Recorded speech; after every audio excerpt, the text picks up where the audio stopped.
अगर हम देश की परिस्थिति देखें तो आज देश में करीब 82,402 केसेस एक्टिव केसेस की दृष्टि में आते हैं, यानी कि वह केसेस जो कि या तो होम आइसोलेशन में है या जो हॉस्पिटल सेटिंग में मॉनिटर किए जा रहे हैं।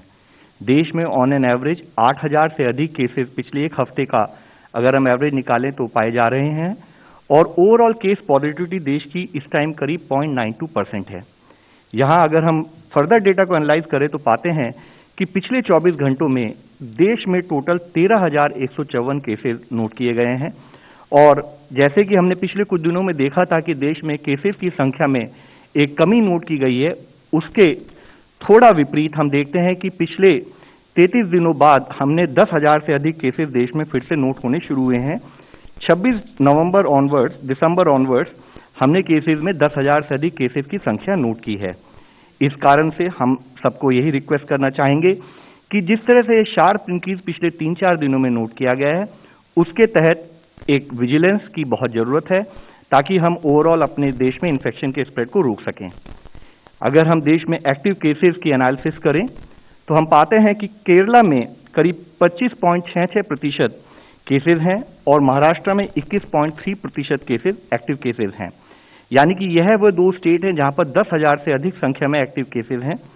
3 स्टेट ऐसी हैं जहां पर कि 5,000 से 10,000 के बीच में एक्टिव केसेस हैं और 31 स्टेट अभी भी देश में ऐसी है जहां पर कि 5,000 से कम संख्या में एक्टिव केसेस नोट किए जा रहे हैं। ओवरऑल देश में अगर हम इन्फेक्शन के स्प्रेड को देखें तो पाते हैं कि अभी भी 22 डिस्ट्रिक्ट स्टेट्स में ऐसे हैं, 7 स्टेट्स में जहां पर कि अधिक केस पॉजिटिविटी नोट की जा रही है। अधिक case positivity is a fact कि वहां पर इन्फेक्शन का स्प्रेड कुछ अधिक संख्या में नोट किया जा रहा है, जिसमें मुख्यतः 8 जिले ऐसे हैं जहां पर कि 10% से भी अधिक वीकली पॉजिटिविटी नोट की गई है, जिसमें 6 जिले मिजोरम से हैं, 1 अरुणाचल प्रदेश से और एक नया जिला वेस्ट बंगाल में कोलकाता, जहां पर कि पिछले हफ्ते 12.5% ओवरऑल केस पॉजिटिविटी नोट की गई है। इसी के साथ ही 14 जिले ऐसे हैं जहां पर कि केस पॉजिटिविटी 5 से 10% के बीच में है, जिसमें मुख्यतः केरला से 6 जिले, मिजोरम से 4 जिले, अरुणाचल प्रदेश से 1 डिस्ट्रिक्ट, असम, झारखंड और मणिपुर से 1 डिस्ट्रिक्ट ईच है। हम स्टेट से संपर्क बनाए हुए हैं और स्टेट को गाइडेंस देते हुए कि किस तरह से हम वहां पर इन्फेक्शन के स्प्रेड को कंट्रोल करें, उसके विषय में कार्य कर रहे हैं। वाइल ओवरऑल हमने देखा है कि देश में अभी भी 13,000 के करीब केसेस आ रहे हैं, फिर भी कुछ एरियाज ऑफ कंसर्न इमर्ज होते हुए दिख रहे हैं जो हम आप लोगों के सामने रखना चाहेंगे, जिसमें मुख्यतः अगर हम देखें तो अगर आप देखें कि महाराष्ट्र में 9 दिसंबर के हफ्ते में ओवरऑल देश की वहां की स्टेट की केस पॉजिटिविटी 0.76% थी, तो हमने देखा है कि वह एक महीने में बढ़कर 2.59% के करीब हो गई है, यानी कि 3.4 times increase in case positivity Maharashtra में नोट की गई है। एक स्थाई पर जहां केस पॉजिटिविटी में वृद्धि हुई है, उसी के साथ ही हमने देखा है कि वहां ओवरऑल जो केस रिपोर्ट हो रहे हैं उसमें भी काफी वृद्धि नोट की गई है। जैसे कि 9 दिसंबर वाले हफ्ते में जब वहां पर 4,463 के करीब वीकली केसेस आ रहे थे, वह ऑलमोस्ट करीब 3 गुना बढ़कर अब 13,220 के करीब केसेस पिछले एक हफ्ते में नोट किए गए हैं। इसी तरीके से अगर हम देखें तो हम पाते हैं वेस्ट बंगाल में भी 1.61% केस पॉजिटिविटी अब बढ़कर 3.1% के करीब हो गई है, यानी कि इन्फेक्शन के स्प्रेड में एक बढ़ोतरी नोट की जा रही है। और साथ ही अगर हम देखें कि जहां 23 दिसंबर वाले हफ्ते में करीब 3,700 के करीब केसेस आए थे, वह पिछले हफ्ते में बढ़कर अराउंड 4,442 केसेस की संख्या नोट की जा रही है। इसी तरह से अगर हम केरला में देखें तो पिछले हफ्ते जहां वहां पर केस पॉजिटिविटी 0.58% थी, उसमें भी एक बढ़ोतरी 0.75% के करीब पिछले एक हफ्ते में नोट की गई है और इसी के साथ ही केसेस की संख्या में भी एक राइजिंग ट्रेंड नोट किया जा रहा है।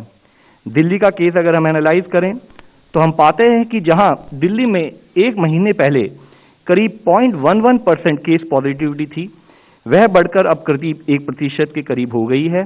और साथ ही एक पैरेलल विषय के रूप में हमने देखा कि जहां 9 दिसंबर तक 541 केसेस आ रहे थे, वह ऑलमोस्ट 4.7 टाइम्स बढ़ते हुए अब 2,587 केसेस पिछले एक हफ्ते में नोट किए गए हैं।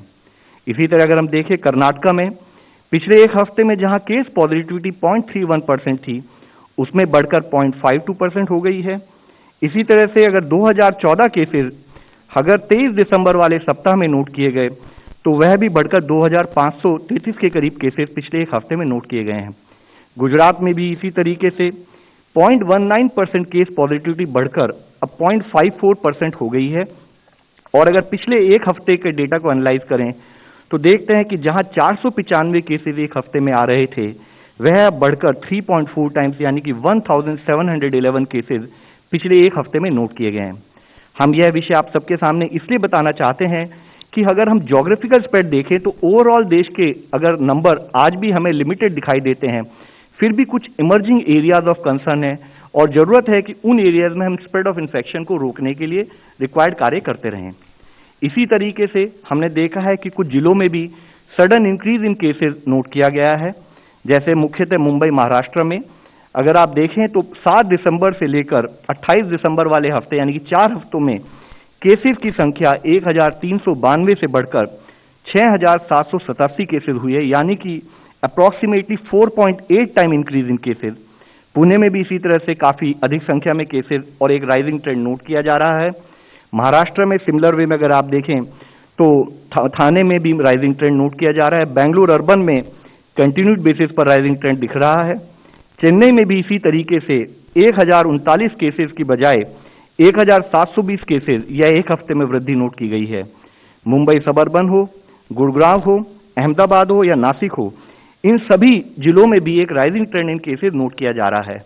हम इन स्टेट से संपर्क किए हुए हैं और required advice in terms of कि क्या एक्शन लिया जाए फील्ड पर कि इन्फेक्शन के स्प्रेड को रोका जाए, उस पर कार्य किया जा रहा है।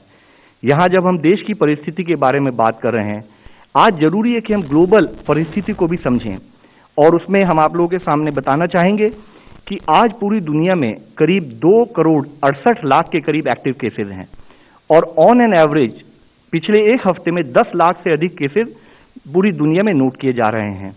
और उसमें भी सबसे मुख्य इशू यह है कि अगर आप देखें कि जो सर्जेस पूरी दुनिया में नोट की गई हैं, तो जहां एक समय सर्ज में 8,92,000 के करीब केसेस थे, जो कि हमने जनवरी 2021 में नोट किया।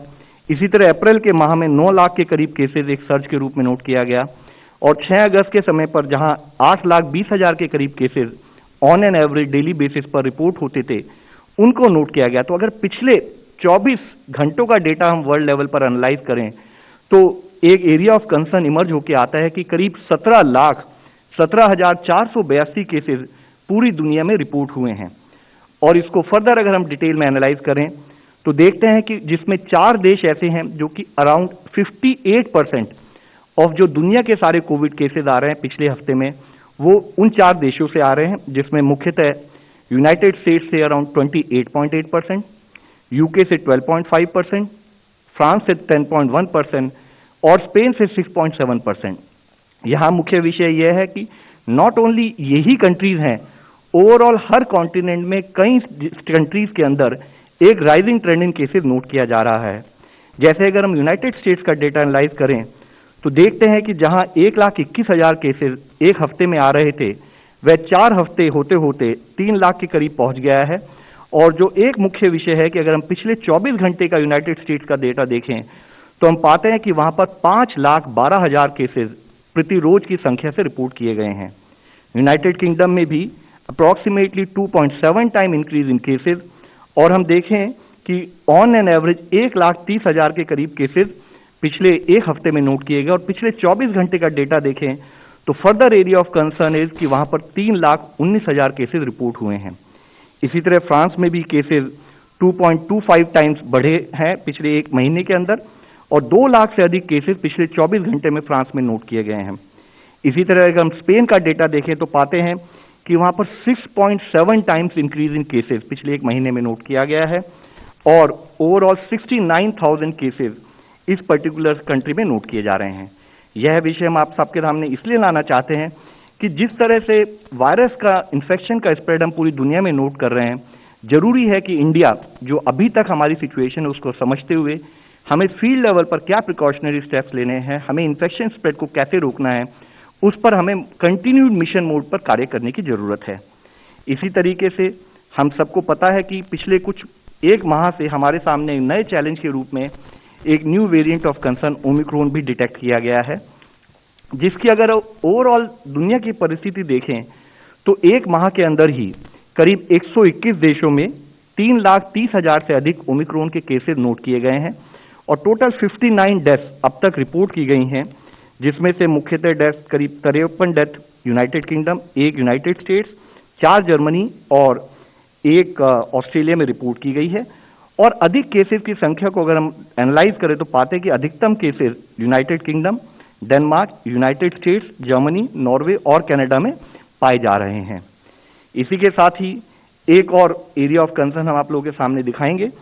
इसमें यहां देखते हैं तो हम पाते हैं कि ओमिक्रॉन कई देशों में अब जो भी जीनोम सीक्वेंसिंग हो रही है वहां पर ओमिक्रॉन की परिस्थिति, यानी कि जितने वहां पर जीनोम सीक्वेंसिंग किए जा रहे हैं उसमें कितने % सैंपल ओमिक्रॉन पॉजिटिव पाए जा रहे हैं, उस डेटा को अगर हम देखें तो पाते हैं कि साउथ अफ्रीका में 96% केसेस ओमिक्रॉन पॉजिटिव पाए जा रहे हैं, यूनाइटेड किंगडम में 59%, इसी तरह यूनाइटेड स्टेट्स में 41% और फ्रांस में करीब 11% ओमिक्रॉन पॉजिटिव केसेस पाए जा रहे हैं। और साथ ही हम देखते हैं कि जहां एक तरफ एक पॉजिटिव ट्रेंड के रूप में साउथ अफ्रीका में केसेस में एक सर्ज के बाद फिर से केसेस में कमी नोट की जा रही है।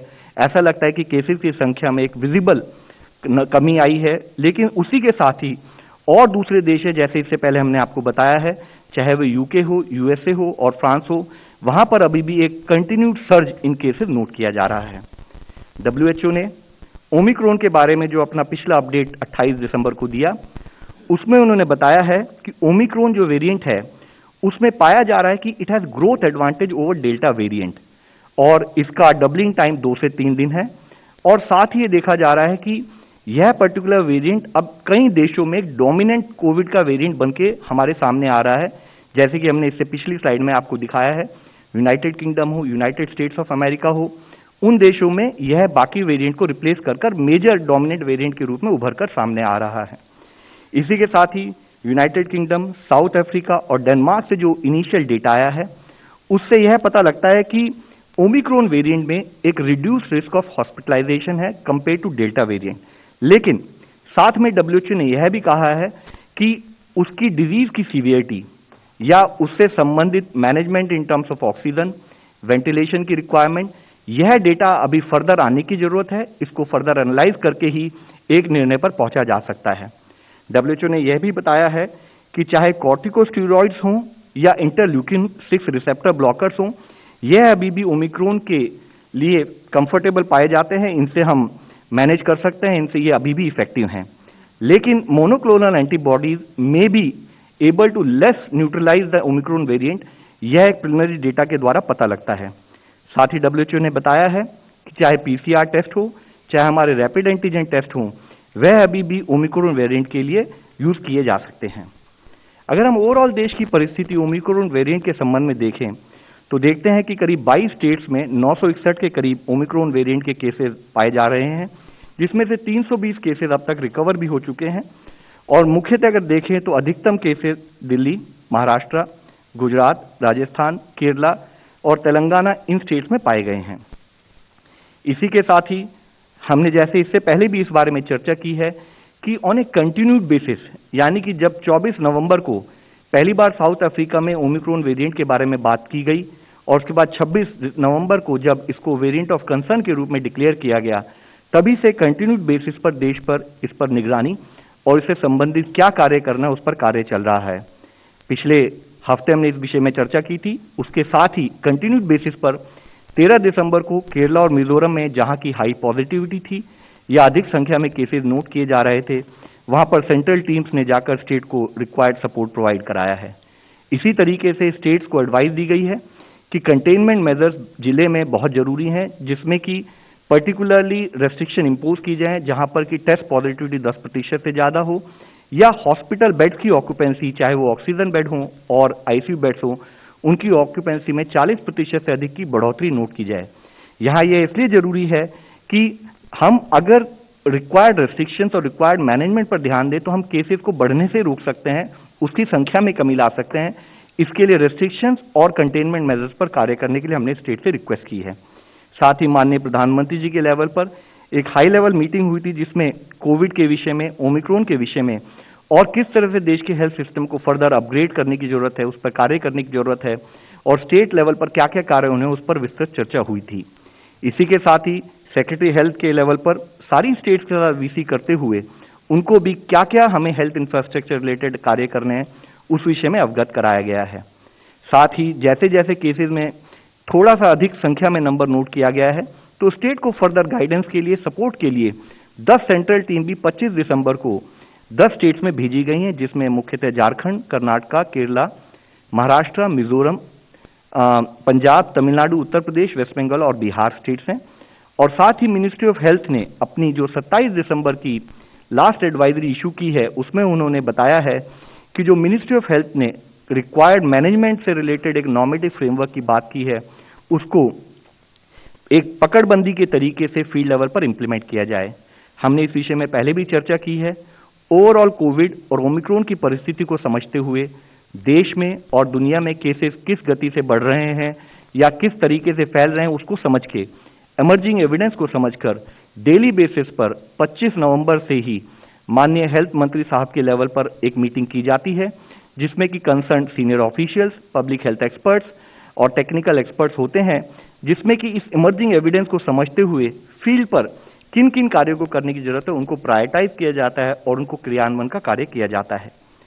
स्टेट्स को जो मिनिस्ट्री ऑफ होम अफेयर्स ने 27 दिसंबर को अपनी जैसी एडवाइजरी इशू की है, उन्होंने स्पेसिफिकली बताया है कि जो मिनिस्ट्री ऑफ हेल्थ ने स्ट्रेटेजिक एरियाज ऑफ इंटरवेंशन बताए थे जो 21 दिसंबर वाले लेटर में, उन पर हर स्टेट को under disaster management act highlight करते हुए कार्य करने की जरूरत है, जिसमें मुख्यतः कंटेनमेंट एक्टिविटीज को बहुत एक सुदृढ़ तरीके से फील्ड पर किया जाए, जैसे कि restrictions in terms of night curfew हो, लार्ज गैदरिंग्स की रेगुलेशन हो, उस पर कार्य किया जाए। साथ ही टेस्टिंग एंड सर्वेलेंस एक बहुत इंपॉर्टेंट टूल है इन्फेक्शन कंट्रोल को मैनेजमेंट करने के लिए, तो टेस्टिंग जो है वह गाइडलाइंस के प्रकार से हो, कॉन्टैक्ट ट्रेसिंग और उसी तरह से सर्वेलेंस को फील्ड पर एक सुदृढ़ तरीके से करने की आवश्यकता है। क्लिनिकल मैनेजमेंट, साथ ही बेड कैपेसिटी का एनहांसमेंट और लॉजिस्टिक जैसे कि एम्बुलेंस या और हमारे होम आइसोलेशन के मैनेजमेंट को, उसको कार्य को भी कैसे किया जाए उसके बारे में स्टेट से रिक्वेस्ट की गई है। हम सबको पता है कि एक मेजर टूल हम लोगों के सामने वैक्सीनेशन है, तो साथ ही उससे संबंधित 100% कवरेज ऑफ फर्स्ट डोज और second dose vaccination for eligible beneficiaries को भी एक मिशन मोड में कार्य करने की कंटिन्यूड बेसिस पर आवश्यकता है। सबसे इंपॉर्टेंट कार्य जो कि हमारी कोविड की लड़ाई में सतत हमारे सपोर्ट में रहा है वह है कम्युनिटी का एंगेजमेंट। कम्युनिटी में अवेयरनेस लाते हुए, कम्युनिटी में जो ऑनगोइंग चैलेंजेस उनको सामने रखते हुए उस पर देश को मिलकर कलेक्टिवली कैसे कार्य करना है और मुख्यतः कोविड अप्रोप्रिएट बिहेवियर को कैसे इस्तेमाल करके हमें इन्फेक्शन के स्प्रेड को रोकना है, उस पर कार्य करने की आवश्यकता है।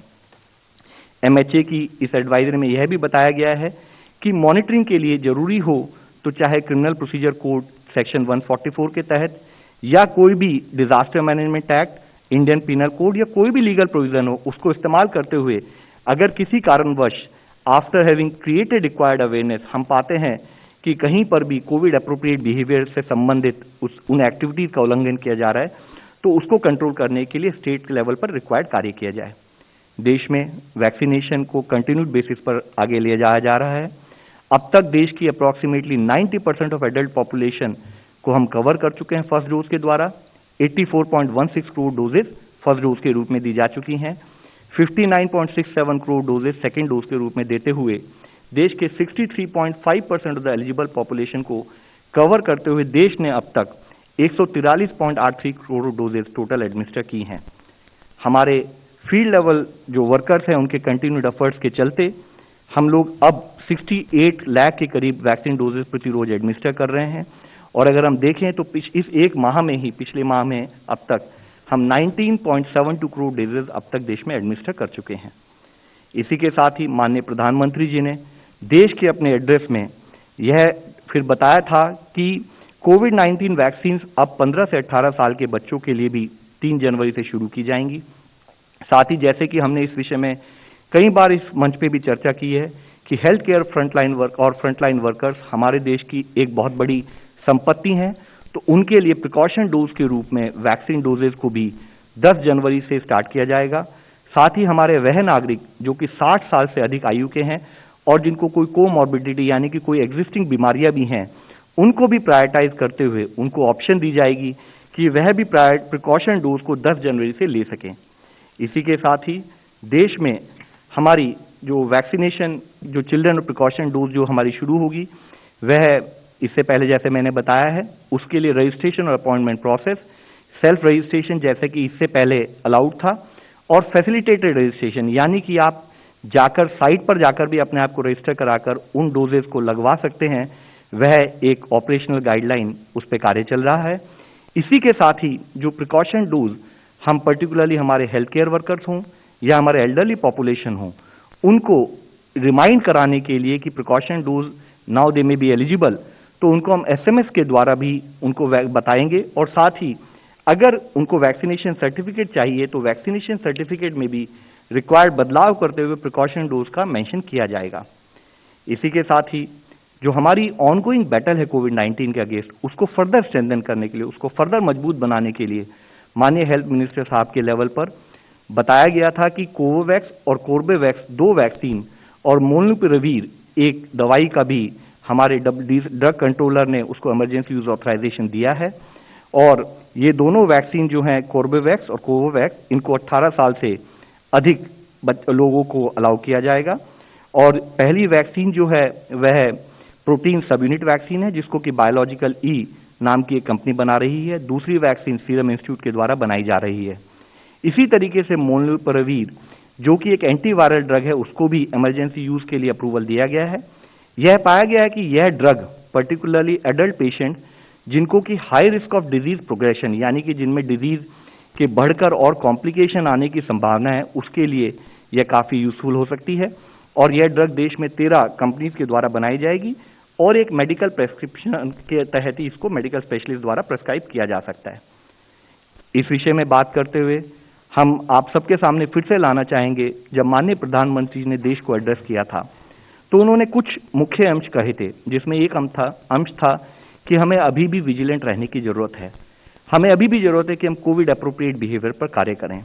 माननीय प्रधानमंत्री जी ने कहा था कि शुरू से ही कोविड की जो देश की लड़ाई है वह साइंटिफिक प्रिंसिपल्स, साइंटिफिक ओपिनियंस और साइंटिफिक मेथड्स पर बेस्ड थी, और हम लोगों ने कंटिन्यूअसली, देश के हर नागरिक ने, स्टेट्स ने, सबने मिलकर इस लड़ाई को टायरलेसली शुरू से लड़ा है और हम अपने देश को बचाने के लिए रिक्वायर्ड कार्य कर रहे हैं।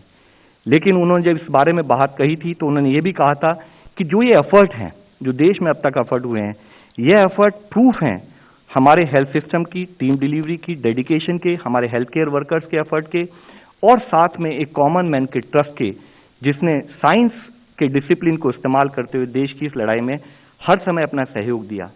लेकिन उन्होंने ये कहा था कि कोरोना की लड़ाई अभी भी खत्म नहीं हुई है। जैसे इससे पहले हमने डेटा के रूप में भी दिखाया कि पूरी दुनिया में कोरोना के केसेस अब काफी अधिक संख्या में नोट हो रहे हैं, हर देश में एक बढ़ोतरी नोट की जा रही है, और कुछ हद तक पिछले 3-4 दिनों से हमारे देश में भी कुछ संख्या में वृद्धि नोट की गई है। तो जैसे कि माननीय प्रधानमंत्री ने कहा था कि हमें विजिलेंट रहने की बहुत जरूरत है। हमें जरूरत है कि हम समझें कि वायरस म्यूटेट कर रहा है, और जब वायरस म्यूटेट कर कर हमारे सामने एक नया चैलेंज रख रहा है तो जरूरी है कि हम अपने स्ट्रेंथ और कॉन्फिडेंस को और मल्टीप्लाई करें और इस चैलेंज को लड़ने के लिए हर तरीके से तैयार रहें। एक मुख्य विषय जो माननीय प्रधानमंत्री जी ने अपने संदेश में कहा था कि पूरे कोविड की लड़ाई में सबसे मुख्य विषय था कि अगर एक इंडिविजुअल अपनी जो भी गाइडलाइंस है कोविड के मैनेजमेंट की, इन्फेक्शन के स्प्रेड को रोकने की, वो अगर इंडिविजुअल फॉलो करे तो कोविड नहीं फैल सकता। तो उसके लिए जरूरी है कि आज फिर हम आपके द्वारा सबसे अपील करना चाहेंगे, जहां एक स्थाई पर केसेस में कुछ बढ़ोतरी नोट की जा रही है, हम फिर से मिशन मोड में आए और ध्यान रखें कि हम कोविड के केसेस को अपने प्रांत में बढ़ने ना दें। और दूसरा विषय है कि जब भी हमें वैक्सीनेशन ड्यू, हम वैक्सीनेशन कराएं। उन्होंने यह भी कहा था कि जब हम 2022 को वेलकम कर रहे हैं, तब जरूरी है कि हमारे उस एंथुसियाज्म में, उस एंजॉयमेंट में हमारे लिए केयरफुल रहने की भी जरूरत है। इस विषय में हमने कई बार बात की है कि हम इस मंच पे यह सर आपके सामने इसलिए प्रस्तुत करते हैं कि जब हम अवेयर होंगे तभी हम समझ पाएंगे कि हमें करना क्या है, हमें लड़ाई से कैसे अपने आप को जीतना है। तो हमें यह समझना है कि हम सावधान रहें। हमें यही समझना है कि पिछले 2 साल से हमने जो सीखा है उसी को हमें बार बार आजमाना है। वही हमारी सफल अप्रोच रही है, चाहे टेस्ट हो, चाहे ट्रैक हो, ट्रीटमेंट का फॉलोअप हो, या वैक्सीनेशन हो और कोविड अप्रोप्रिएट बिहेवियर हो। इन पर ही हमें काम करने की जरूरत है। हमें जरूरत है कि हम जिस तरह से केसेस में वर्ल्ड वाइड वृद्धि नोट की जा रही है, उसको समझते हुए सुरक्षित रहें, सावधान रहें और रिक्वायर्ड एक्शन कंटिन्यूड बेसिस पर लेते रहें कि हम कोविड के इन्फेक्शन को फैलने से रोक पाएं। धन्यवाद। Thank you, Dr. Thank you, Lavji. Dr. Bhargav. Thank you.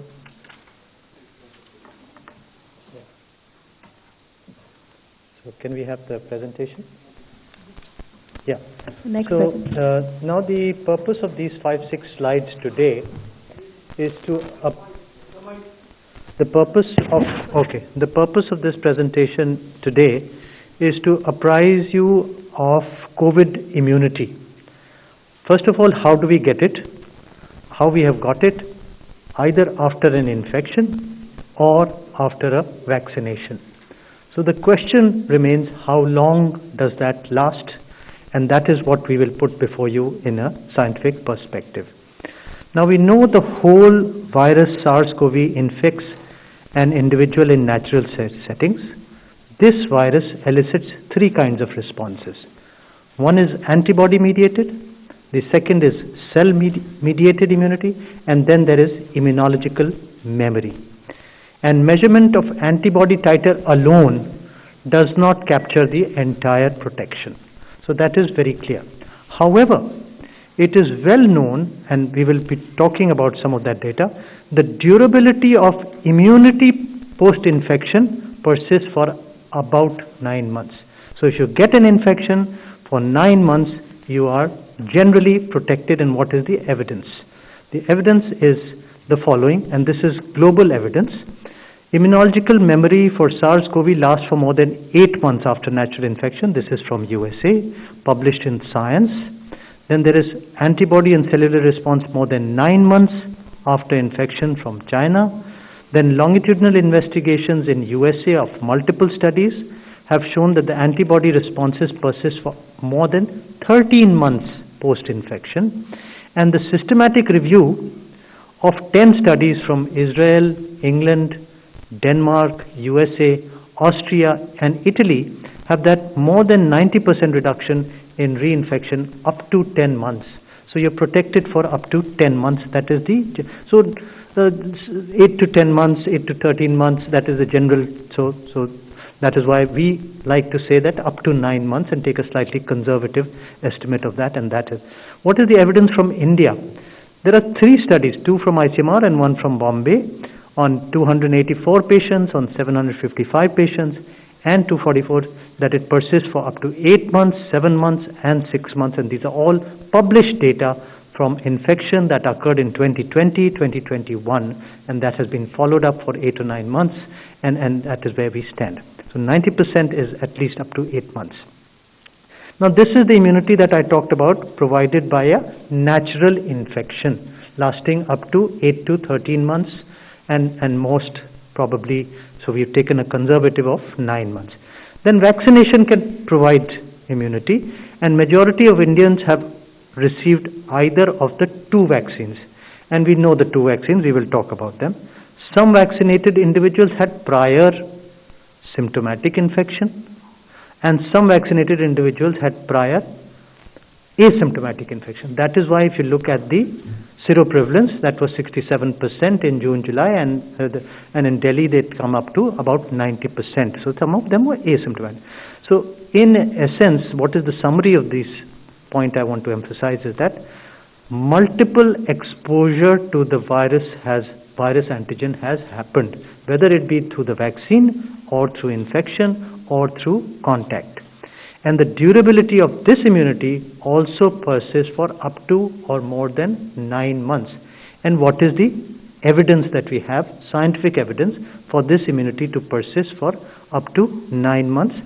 There are global and Indian evidence. So there is a meta-regression analysis on 4 WHO emergency licensed vaccines, and one of them was AstraZeneca vaccine, that more than 90% against severe disease for more than 6 months in all ages across the board. This is a huge meta-regression.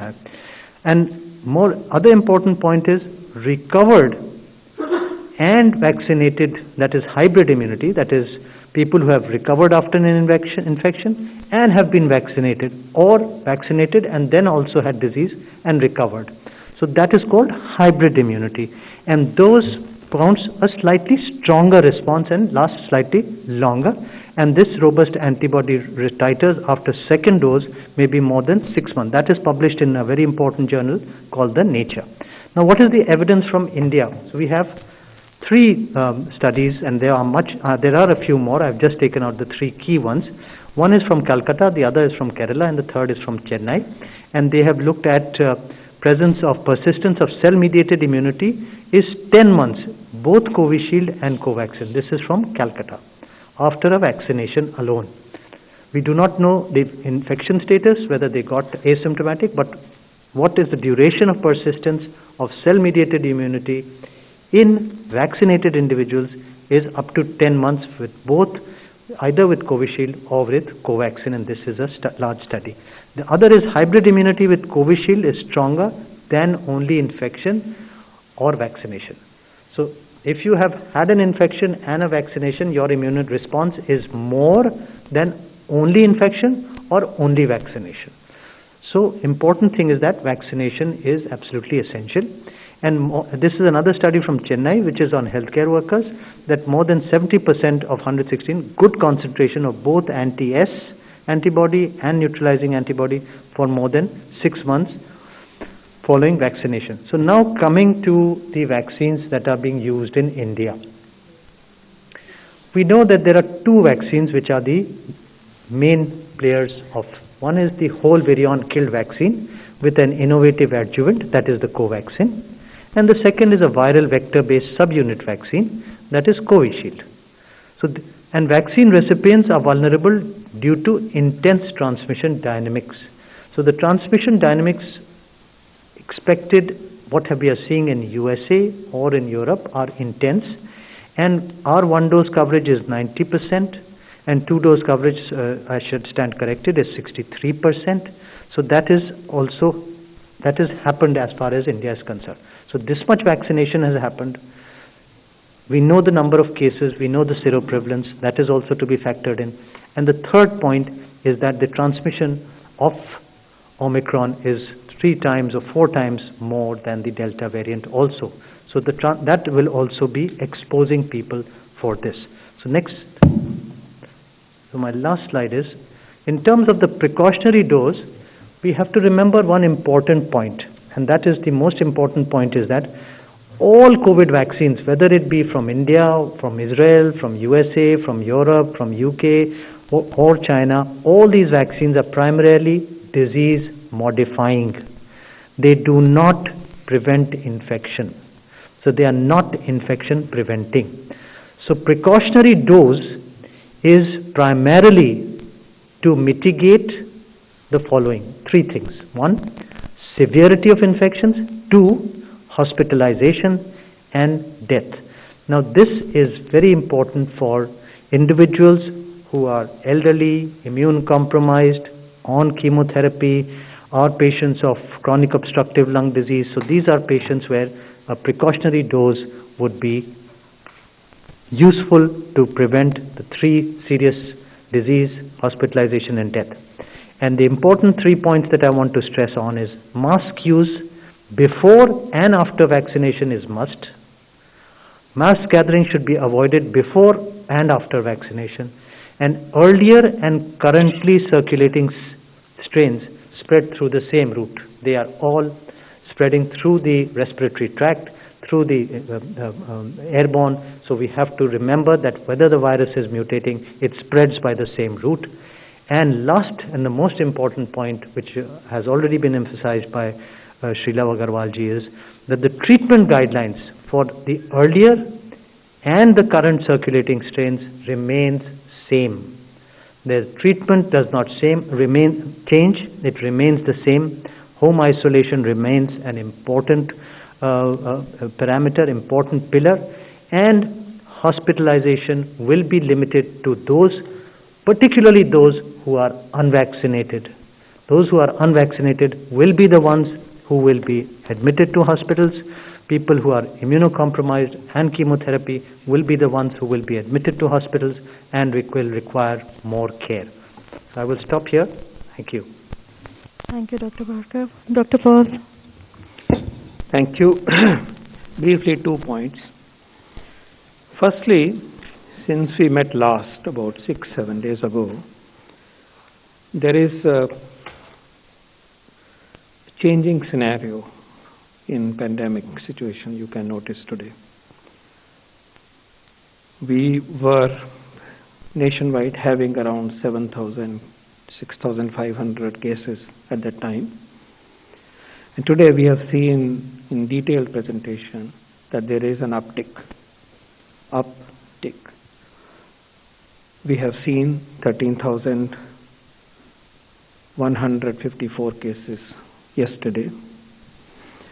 Previous day was 9,100, and you go back to 24th, let's say, it was 6,500. So clearly, we are seeing increase in cases. We have also explained to you the states where we are witnessing more change. We have shown that Delhi has multiplied the number of cases on a daily basis. Maharashtra, in particular Mumbai, you are aware. Punjab, Haryana, Jharkhand, Chhattisgarh, West Bengal, Gujarat.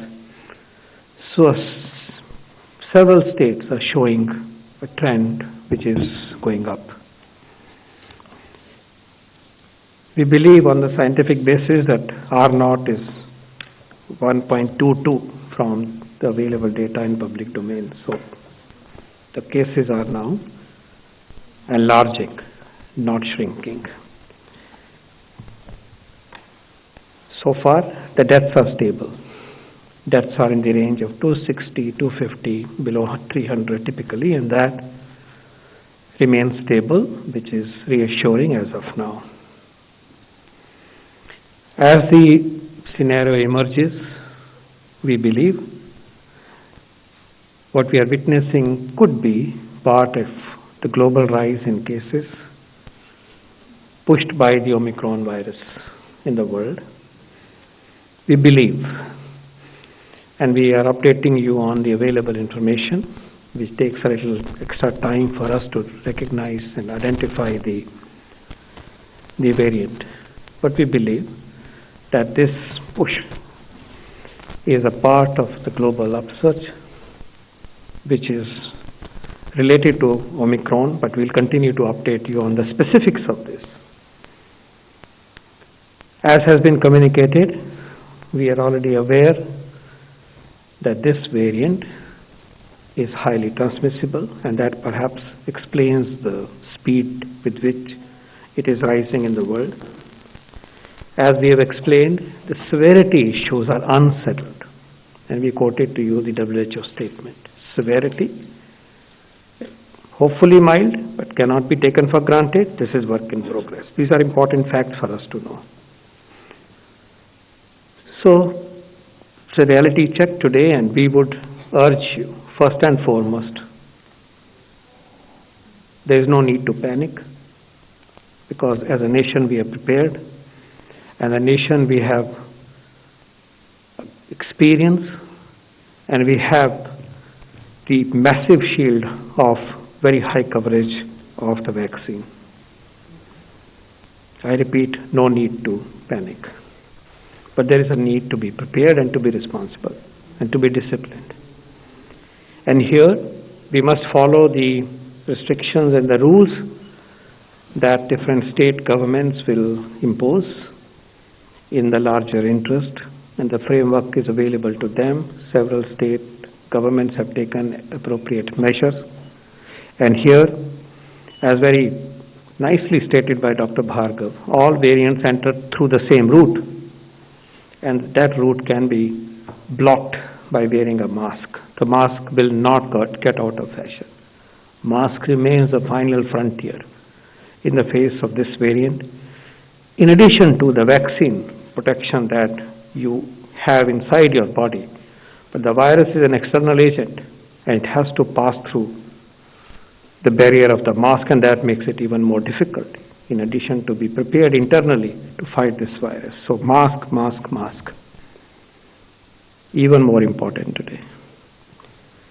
Also, points about containment have been highlighted. That remains a critical strategy. We're all making efforts in that regard from the government. Test, track, treat remains our strategy. No change in treatment as of now. Tika remains the strategy. Test, trace, treat, and Tika. And of course, all-round preparedness of the health system, which we have been working on as a nation, as state and union governments together, as well as the private sector. That remains an important part of our effort. The second point is in relation to positive developments in regard to the vaccination program. Vaccination is being opened for adolescents. Vaccines are being opened for healthcare workers, frontline workers, and those above 60 years with comorbidities. And you've heard details in regard to that.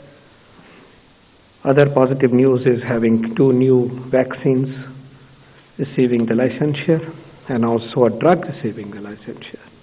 These are positive developments. Today, therefore, our message is of preparedness. Our message is first, don't panic, the don't part. And the do's are be alert, be disciplined, and be well prepared. Be alert, be disciplined, and be well prepared. Thank you.